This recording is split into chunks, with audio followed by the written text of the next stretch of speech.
ನನಗೆ ಪೂರ್ತಿ ಮಾಹಿತಿ ಇಲ್ಲ, ಎಲ್ಲ ಮಾಹಿತಿ ತಿಳ್ಕೊಂಡು ರಿಯಾಕ್ಟ್ ಮಾಡ್ತೀನಿ. ಯಾಕಂದರೆ ಅದು ಸ್ಪಷ್ಟ ಮಾಹಿತಿ ಇಟ್ಕೊಂಡೇ ಮಾತಾಡಬೇಕಾಗ್ತದೆ. ಅದು ಏನಾಗಿದೆ ಅಂತ ನಾನು ತಿಳ್ಕೊಂಡು ಆಮೇಲೆ ಹೇಳ್ತೀನಿ, ಆಮೇಲೆ ಬೇಕಾದ್ರೆ ಹೇಳ್ತೀನಿ. ನೋಡಿ, ನನಗೆ ಪೂರ್ತಿ ಮಾಹಿತಿ ಇಲ್ಲ. ನೋಡಿ, ಯಾವುದೇ ಪ್ರಕರಣ ಕಾನೂನು ಪ್ರಕಾರ ತಗೊಳ್ಬೇಕಾಗ್ತದೆ ಮತ್ತು ಕಾನೂನು ಅಡಿಯಲ್ಲಿ ಏನೇನಿದೆ ಅದನ್ನು ಮಾಡಬೇಕಾಗ್ತದೆ. ಅದರಿಂದ ಅದರಲ್ಲಿ ಯಾವುದೇ ರೀತಿಯ ಒಂದು ಹಸ್ತಕ್ಷೇಪ ಮಾಡುವಂಥದ್ದು ಸರ್ಕಾರ ಉದ್ದೇಶ ಅಂತ ಇರೋದಿಲ್ಲ. ಅದು ನನಗೆ ಇನ್ನೂ ಎಲ್ಲ ವಿಷಯಗಳು ತಿಳ್ಕೊಂಡು ನಂತರ ಬೇಕಾದ್ರೆ ರಿಯಾಕ್ಟ್ ಮಾಡ್ತೀನಿ. ಅದೇ ಹೇಳಿದ್ನಲ್ಲ, ಅದೇ ಈಗ ತಿಳ್ಕೊಳ್ಬೇಕಾಗ್ತದೆ. ಯಾಕಂದ್ರೆ ಇವೆಲ್ಲ ಗಂಭೀರವಾದಂತಹ ವಿಷಯಗಳು, ಸೂಕ್ಷ್ಮವಾದಂತಹ ವಿಷಯಗಳು ಅಲ್ವಾ. ಸೊ ಅದಕ್ಕೋಸ್ಕರ ನಾವು ಏಕದಮ್ ಏನೋ ಒಂದು ರಿಯಾಕ್ಷನ್ ಕೊಡೋದಕ್ಕಿಂತ ತಿಳ್ಕೊಂಡು ಏನಾಗಿದೆ ಇದು ತಿಳ್ಕೊಂಡು ಆಮೇಲೆ ನಂತರ ಹೇಳೋಣ. ಕೋವಿಡ್ ಸಂದರ್ಭದಲ್ಲಿ ಇವರು ಡುಕಿನೋ ಅವರು ಒಂದು ವರದಿ ಕೊಟ್ಟಿದ್ದಾರೆ. ಅದರಲ್ಲಿ ಯಡಿಯೂರಪ್ಪ ಅವ್ರದ್ದು ಮತ್ತು ಶ್ರೀರಾಮುಲು ಇಬ್ಬರದ್ದು ಹೆಸರು ಮೆನ್ಷನ್ ಆಗಿದೆ. ಈಗ ತನಿಖೆ ನಂತರ ಈಗ ಅದು ನಮ್ಮ ಸಬ್ ಕಮಿಟಿಯಲ್ಲಿ ಚರ್ಚೆಗಳೆಲ್ಲ ಆಗಿದೆ ಮತ್ತು ಈ ವಿಚಾರದಲ್ಲಿ ಅವರಿಗೆ ನಮ್ಮ ಇಲಾಖೆಗಳಲ್ಲಿ ಎಲ್ಲ ವಿಚಾರಣೆಗಳು ಮಾಡೋದು ಕೂಡ ಹೇಳ್ತಾ ಇದ್ದೀವಿ. ಸೊ ಆ ವಿಚಾರಣೆ ಪ್ರೋಗ್ರೆಸ್ ಅಲ್ಲಿ ಇದೆ.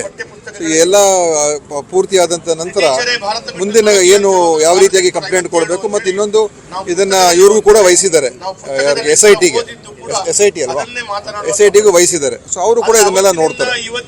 ನಾವು ಅದ್ರಲ್ಲಿ ನೇರವಾಗಿ ಹೀಗೆ ಮಾಡ್ಬೇಕು ಹಾಗೆ ಮಾಡ್ಬೇಕು ನಾವು ಹೇಳಕ್ಕಾಗೋದಿಲ್ಲ. ನಮ್ಮ ಇಲಾಖೆಗಳು ನಾವು ವಿಚಾರಣೆ ಈಗಾಗಲೇ ಶೋ ಕಾಸ್ ನೋಟಿಸ್ಗಳು ಅಧಿಕಾರಿಗಳಿಗೆ ಆ ಸಂದರ್ಭದಲ್ಲಿ ಯಾರ್ಯಾರು ಇದ್ರು ಅವ್ರಿಗೆಲ್ಲ ಎಕ್ಸ್ಪ್ಲನೇಷನ್ ಕೂಡ ನಾವೆಲ್ಲ ಕೇಳಿದ್ದೀವಿ. ಸೊ ಅದು ಕೂಡ ನಡೀತಾ ಇದೆ. ಸೊ ಎರಡು SITನೂ ಮಾಡ್ತಾ ಇದ್ದಾರೆ. ಸೊ ಇದ್ರ ನಂತರ ಎಲ್ಲ ಹೊರಗೆ ಬಂದ್ಮೇಲೆ ನೋಡೋಣ.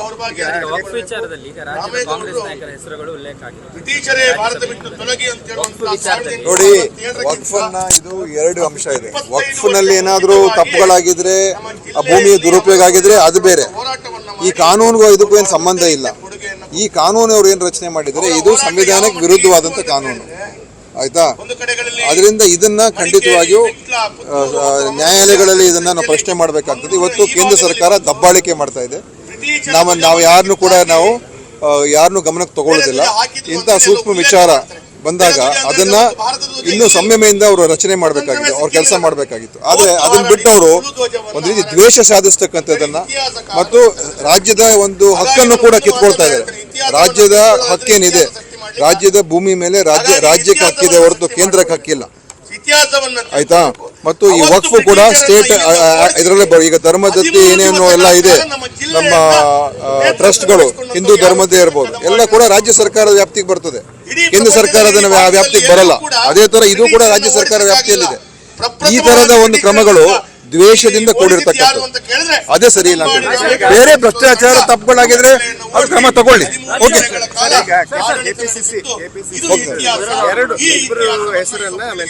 ನನಗೆ ಗೊತ್ತಿಲ್ಲ,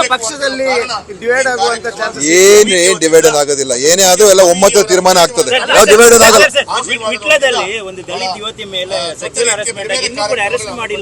ನಾನು ಚೆಕಪ್ ಮಾಡಿ ಹೇಳ್ತೀನಿ ಆಮೇಲೆ.